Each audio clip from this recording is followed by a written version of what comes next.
de Genève, le siège du Conseil œcuménique des Églises étire sa longue façade blanche.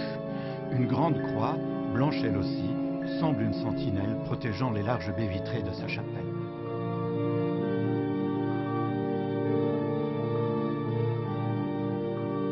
C'est encore une croix, voguant sur les eaux, qui lui sert d'emblème, avec sa devise « Oikoumene », écuménisme.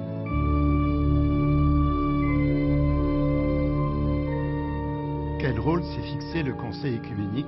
Quelles actions a-t-il entreprises? Son secrétaire général, Emilio Castro, répond à ces deux questions. C'est l'instrument que les églises ont donné pour chercher ensemble leur unité. Vous savez qu'il y a eu une très grande et pénible division, environ l'XIe siècle, entre les églises de l'Est et de l'Ouest. À l'intérieur des églises de l'Ouest, la division de la Réforme. Alors, on essaye de recentrer tout ça autour de Jésus-Christ. On essaye d'appeler les églises à se rencontrer, s'entraider, se comprendre, se corriger réciproquement. C'est pour ça que le Conseil œcuménique aujourd'hui réunit ensemble 310 églises protestantes et orthodoxes, et l'Église vieille catholique aussi. Et nous avons un rapport très étroit avec l'Église catholique romaine, qui est membre de quelques commissions de travail. Le but fondamental, c'est la unité de l'Église. Nous avons notre siège ici à Genève, où nous travaillons environ 300 personnes.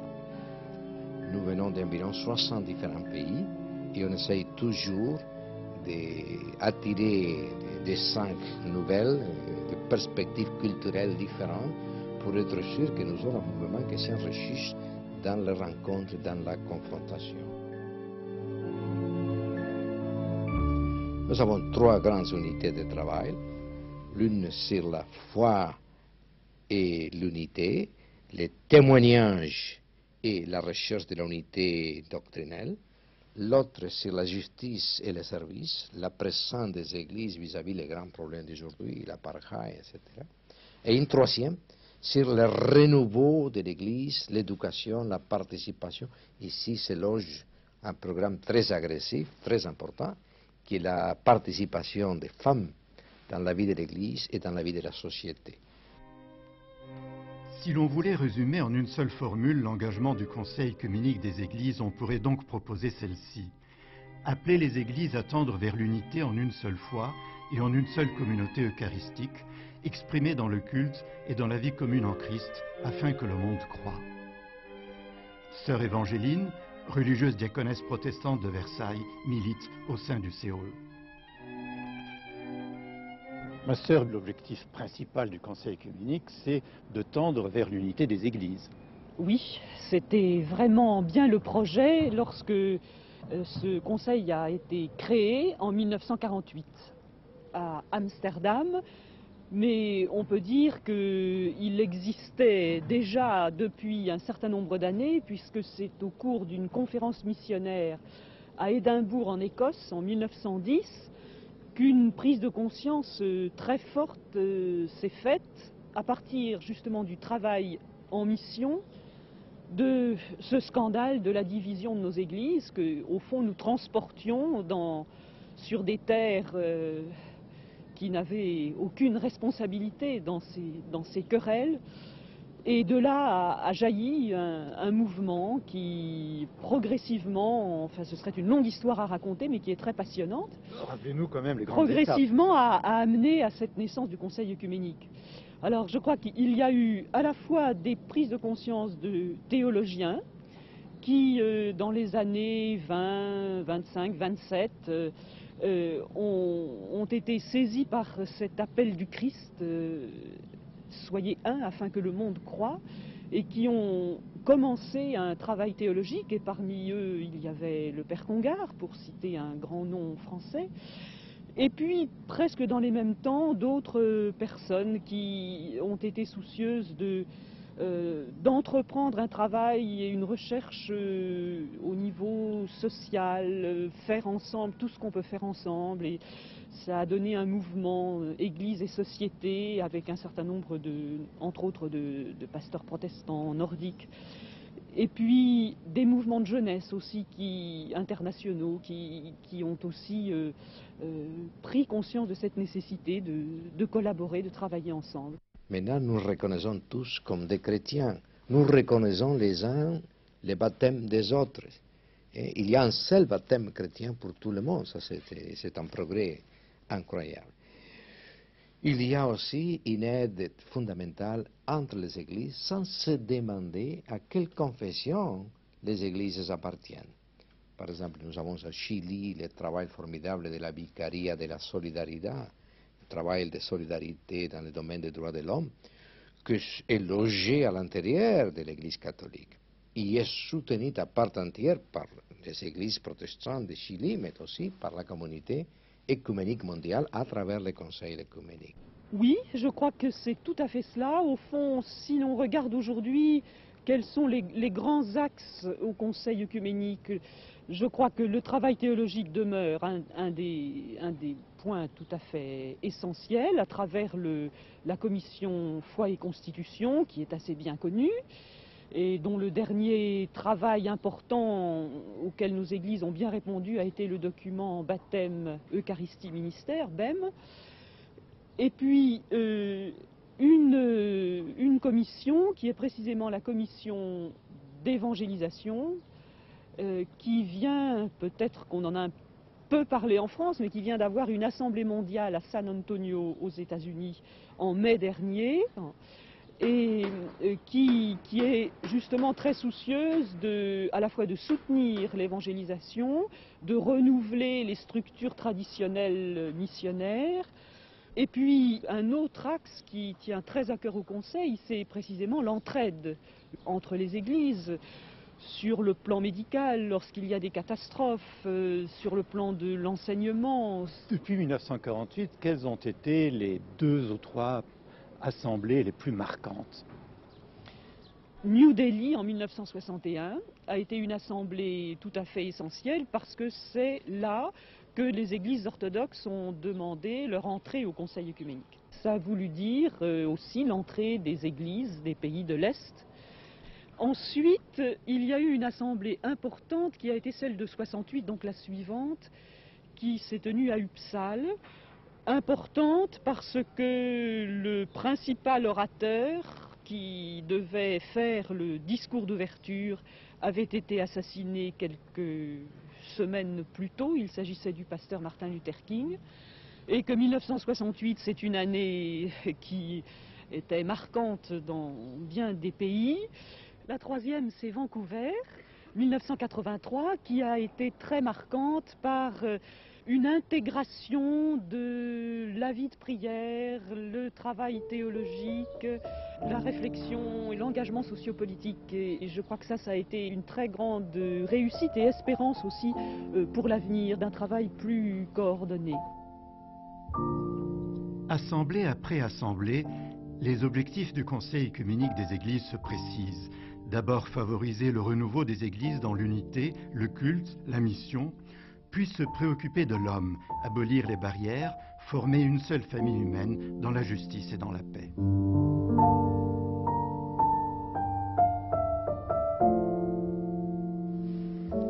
Dans cette action du Conseil, quelle part prennent les Églises orientales? Oh, ils sont partie prenante au début même. Les églises de l'Inde, les églises de la Mésopotamie, les églises arméniennes, naturellement, les églises coptes, etc. Et je pense que toutes les églises orientales sont membres à part entière du Conseil œcuménique des églises. Et ils jouent un rôle très important comme membres de notre comité central, de notre comité exécutif, etc. Le rôle plus important, c'est sa présence, sa réalité historique et spirituelle. À Chambézy, près de Genève, admirablement situé sur une colline boisée, le centre orthodoxe du patriarcat œcuménique. Là, nous avons rencontré son éminence Damaskinos, métropolite du patriarcat de Constantinople. L'église de Constantinople était l'église qui a contribué un rôle décisif à la création du Conseil œcuménique des Églises, étant donné que c'est grâce à l'encyclique du patriarcat œcuménique envoyée l'année 1920 à toutes les églises dans le monde, où on proposait la création d'une communion des églises. Si nous voulons renforcer notre crédibilité aujourd'hui, et ce que nous avons à transmettre est une contribution efficace à l'unité, au dépassement de la séparation entre l'Orient et l'Occident, qui constitue une blessure sanglante au corps du Christ qui doit être guéri, et aussi une contribution à la paix et à la justice, mais toujours tous ensemble. Dans ces centres, nous organisons chaque année des séminaires post-universitaires. Nous traitons des thèmes actuels, œcuméniques, qui touchent la relation de l'Église orthodoxe dans son ensemble avec le Conseil œcuménique des Églises ou avec les luthériens. Nous traitons les dialogues bilatéraux et des thèmes qui se réfèrent aussi à la relation qui doit exister entre l'Église et la société d'aujourd'hui. L'Église copte d'Éthiopie est l'une des églises fondatrices du Conseil œcuménique. On sait les épreuves qu'a subies la population éthiopienne. Rien d'étonnant à ce que ce soit un Éthiopien, Melako Kiflé, qui dirige le secteur réfugié du Séoul. Ethiopian Orthodox Church has history because it is the oldest L'Église orthodoxe church éthiopienne in Africa. est la plus vieille église d'Afrique. It has now a population of followers rather Elle a of actuellement près de 22 millions de fidèles out of the total population sur of une the country population of de 40 46 millions d'habitants. Et nous sommes fiers de And we cela. are proud of this. We thank God for Nous this, remercions human Dieu resource de and nous avoir donné cette ressource humaine. The Ethiopian Orthodox Church, L'Église orthodoxe éthiopienne, en particulier depuis que la situation des familles s'est installée, et s'est très activement engagée dans cette voie, aider les êtres qui souffrent et continue encore maintenant de souffrir. And this has been a serious challenge to the church, and because of its response to this has brought the church and the people together. I am responsible for the refugee program. Dans le Conseil mondial des Églises, j'ai la responsabilité du programme des réfugiés dans le monde. Et c'est une mission qui n'est pas très facile, surtout en ce moment, avec les gouvernements de certains pays qui n'hésitent pas à fermer leurs portes à ces gens qui sont à la recherche d'un asile.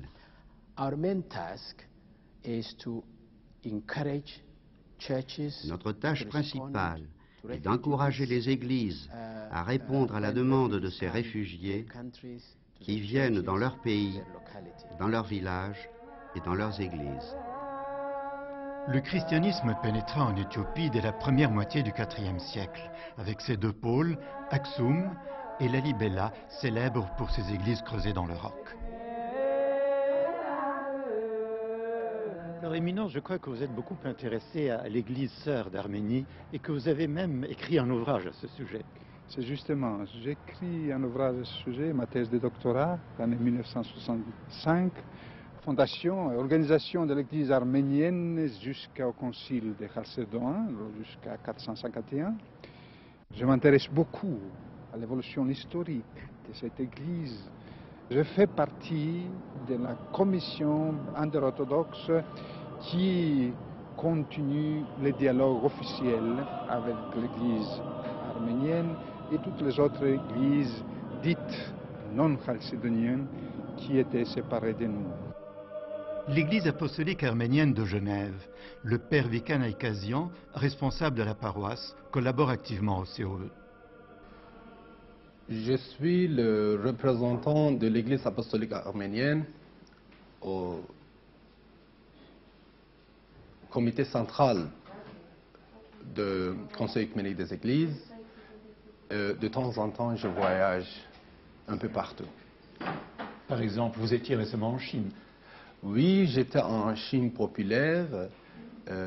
C'est un team visit, comme on dit, avec 4 autres personnes d'États-Unis, d'ici. On a visité plusieurs églises là-bas. Et j'aimerais vous dire encore une chose, que les premiers prêtres qui sont allés en Chine, ce sont des prêtres arméniens du 6e siècle. Et là-bas, j'ai trouvé encore une autre chose, qu'une église apostolique arménienne était construite en Chine au XIIIe siècle. Aujourd'hui, notre pensée, notre prière va vers l'église arménienne.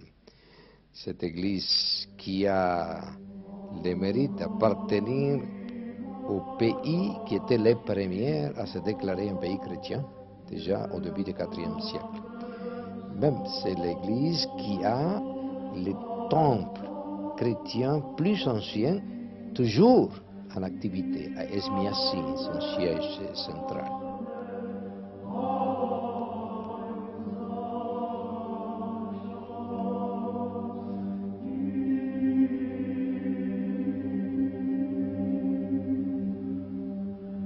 C'est un peuple qui a été prouvé à travers les siècles et qui vient de subir au milieu d'une grande discussion sociale, politique, de justice à l'intérieur de l'Union soviétique, vient de subir ce terrible tremblement de terre.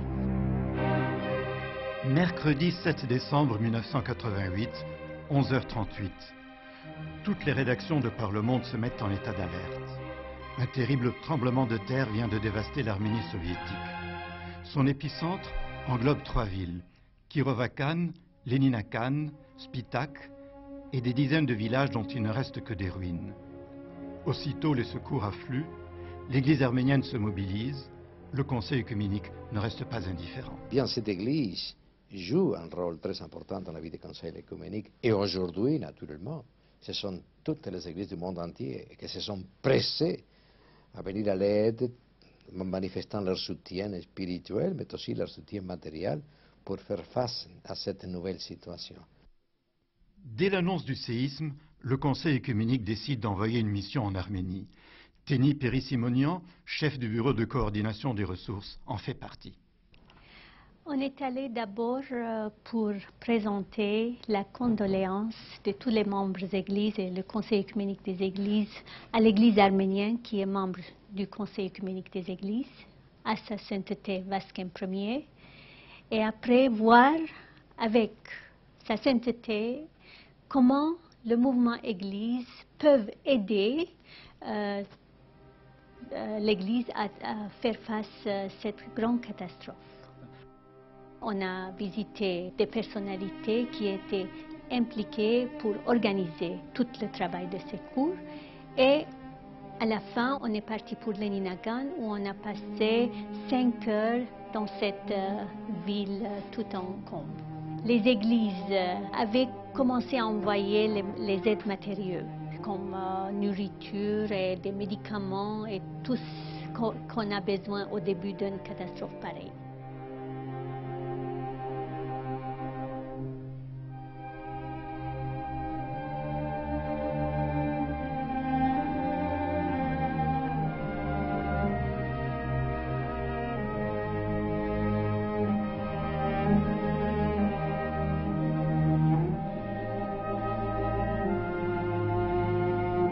Jours seulement après l'événement, c'était très difficile de parler des projets de reconstruction, bien sûr. La première chose que sa sainteté nous a dit, c'était la responsabilité du mouvement œcuménique de construire l'église à Leninagan. Pourquoi? Parce que l'église à Leninagan est le réplica de la cathédrale de Ani, le dernier royaume qu'on avait au Xe siècle. Et même le Catholicos a mentionné que le dimanche, juste après le séisme, quand il est allé visiter Leninagan, la première chose, les gens en détresse lui ont dit, Sa Sainteté, est-ce que vous pouvez laisser cette église rester telle qu'il est? Donc, il pensait que c'était un engagement moral de sa part mettre la construction de cette église comme une priorité. La deuxième chose, déjà, qu'ils nous pouvaient parler, les responsables, de nous dire, c'est bien sûr, il y avait des hôpitaux, des écoles qui étaient toutes détruites, donc ils avaient besoin des équipements. Donc, comme une organisation des églises, peut-être on pouvait penser de cette ligne. Le pasteur Jacques Maury occupe une place cruciale au sein du Conseil œcuménique des Églises, puisqu'il co-préside le groupe mixte CEE, Église catholique romaine. Il est allé en Arménie, il en est revenu bouleversé. Oh, j'en rapporte beaucoup d'impressions profondes et je ne suis pas prêt de les oublier. D'abord, bien entendu, celle de l'ampleur du drame, s'ajoutant à, si j'ose dire, un drame peu permanent dans l'âme arménienne à cause de toutes les souffrances que ce peuple a endurées à travers trop nombreux siècles de persécutions, de massacres, de pogroms. Et nous ne pouvons pas avoir idée de ce que la façon dont ce peuple se sent marqué par le malheur. Mais en même temps, j'ai constaté combien, du coup, ce peuple se retournait plus que jamais vers son Église. L'Église apostolique arménienne est une des plus anciennes églises du monde, si ce n'est la plus ancienne. Et elle est tellement, son histoire est tellement imbriquée dans celle de toute la nation arménienne qu'elle en est devenue le symbole de l'identité nationale arménienne. Mais ce n'est pas seulement pour des raisons, culturelles ou nationales que le peuple se retourne vers l'Église, mais aussi dans cette détresse vers le Seigneur que l'Église témoigne. Vous pensez donc qu'il y a actuellement un mouvement du peuple arménien vers son Église encore plus fort que le mouvement ordinaire? J'en étais profondément frappé, oui. Est-ce que le contexte politique, les crises que l'on sait, l'anxiété provoquée par les pogroms d'Azerbaïdjan, l'afflux des réfugiés qui sont venus de là-bas, toujours est-il que j'ai le sentiment que le peuple frappe à la porte des églises, un peu comme, vous savez, dans une parabole de l'Évangile, l'ami importun vient frapper au milieu de la nuit à la porte de son ami pour demander 3 pains. Et l'Église est là maintenant aussi devant une sorte de défi nouveau et très positif, dans la mesure où, devant l'immensité des problèmes que va poser la reconstruction après ces malheureux tremblements de terre, non seulement elle a la possibilité d'entrer en matière en fait d'aide sociale et humanitaire, mais elle est l'objet des autorités même d'une demande très appuyée pour qu'elle prenne sa part de la reconstruction à tous égards. Alors, dans la situation difficile dans laquelle se trouve l'Arménie à l'heure actuelle, que peut faire le Conseil œcuménique? Le Conseil œcuménique des Églises était la première organisation non gouvernementale qui sont envoyées 4 personnes sur place. Je crois que c'était le 4e jour ou 3e jour, je ne me rappelle plus. Mais ils s'occupent beaucoup, ils ramassent des dons, ils pensent de diaconia. Comme j'ai dit, nous avons besoin du Conseil œcuménique des Églises parce que nous sommes sûrs qu'ils vont aider à l'Arménie. C'est une aide qui ne peut pas arrêter, ça va continuer. Mais ici, je crois qu'il y aura aussi l'aide de tous les Arméniens qui sont en diaspora, qui veulent aussi aider l'Arménie et surtout à travers de l'Église même. Donc, ça sera un rassemblement de toutes les ressources possibles pour faire au moins ce qu'on peut faire dans cette grande ligne de projet. Alors je me dis, si seulement les gens, les églises d'abord, mais un peu tout le monde, savaient ouvrir les yeux sur les urgences de ce monde et les urgences de détresse comme celle-là, se passerait beaucoup de choses pour débloquer toutes nos frontières et nos barrières humaines qui n'ont finalement pas grande valeur devant Dieu. Alors, est-ce qu'il y a une initiative que le Conseil œcuménique compte prendre prochainement pour redonner vie, redonner vigueur à ce mouvement vers l'unité des Églises? Dans le cadre précis du Conseil œcuménique, nous aurons 3 initiatives très importantes dans l'avenir prochain. Tout d'abord, une grande conférence missionnaire avec participation de l'Église catholique pour y essayer ensemble de trouver les moyens de vivre notre mission aujourd'hui, surtout par rapport à la réalité croissante d'un dialogue avec toutes les autres religions. Deuxièmement, nous sommes engagés dans un processus pour la recherche d'une conception globale de la justice, la paix et l'intégrité ou la sauvegarde de la création. Nous croyons que le monde doit être appelé à penser ces 3 problèmes, ces 3 dimensions ensemble. Pas permettre que le nord riche se préoccupe de la paix et le sud pauvre se préoccupe de la justice. Tous ensemble, nous avons une responsabilité pour y construire un monde qui restera valable pour la prochaine génération. Et troisièmement, nous irons en 91 à notre assemblée, ça sera à Canberra en Australie, et le thème central, c'est une invocation. Viens, Esprit Saint, renouvelle toute la création. À la fin, c'est ça, ce que nous sommes, un mouvement spirituel, une invocation de la présence de Dieu. Nous attendons les miracles de l'unité, mais aussi les miracles de renouveau de toute la vie humaine sur la terre entière.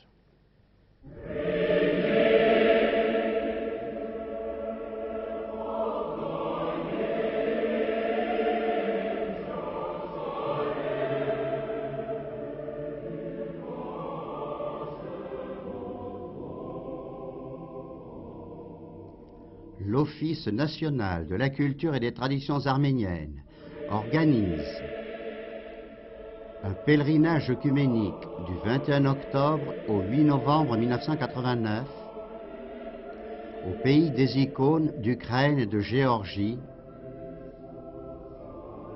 ainsi qu'aux églises millénaires d'Arménie.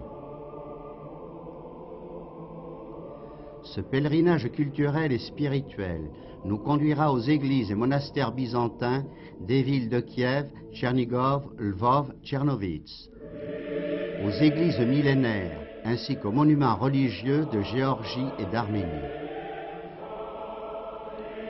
Une extension du voyage de 5 jours aura lieu pour ceux qui le désirent en Asie centrale, à Tachkent, Boukhara et Samarcande. Renseignements et documentation pour ce pèlerinage spirituel, veuillez écrire en indiquant votre téléphone à l'Office national de la culture et des traditions arméniennes, 16 rue José Maria de Heredia, 75 007, Paris.